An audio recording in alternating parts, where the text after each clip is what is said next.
Le gouvernement mauricien a officiellement lancé depuis le 11 octobre 2025 une vaste consultation nationale concernant la réforme de son système électoral. Cette initiative répond à une promesse inscrite dans le programme gouvernemental 2025-2029.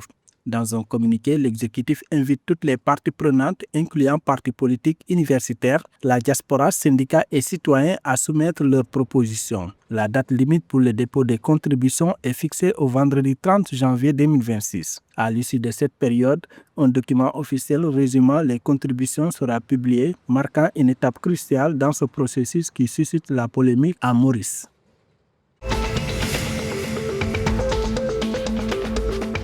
Dans le cadre de sa politique de bonne gouvernance, le gouvernement de Madagascar a fait de la lutte contre la corruption et la fraude une priorité absolue pour optimiser les ressources de l'État. Cette orientation a été officialisée par le ministère de l'Économie et des Finances le 12 décembre 2025. Le ministère a renforcé ses mécanismes afin d'assurer une transparence et une intégrité accrue dans la gestion publique. Sous l'égide du programme unique contre la corruption, des structures de lutte anticorruption ont été déployées dans chaque département. L'objectif est double: prévenir activement des pratiques illicites et les signaler. En 2024, selon l'indice de perception de la corruption, Madagascar se classe 140e sur 180 pays.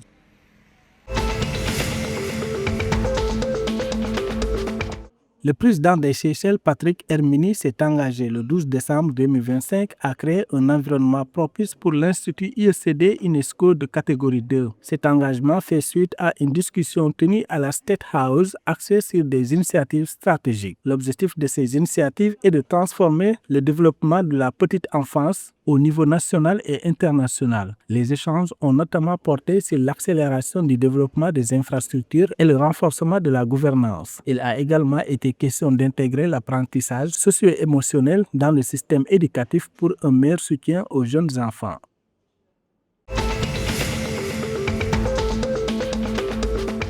La Zafa, un cortège nuptial traditionnel des Comores, a été inscrite au patrimoine culturel immatériel de l'UNESCO.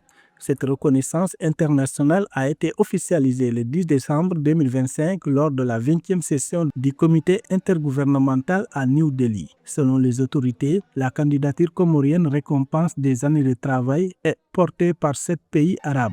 Appelée localement Zifafa, la Zafa est une procession festive où le marié en tenue traditionnelle se rend chez son épouse. Ce rituel matrilocal permet aux mariés d'obtenir le statut de grand notable au rythme des tambours, les daf.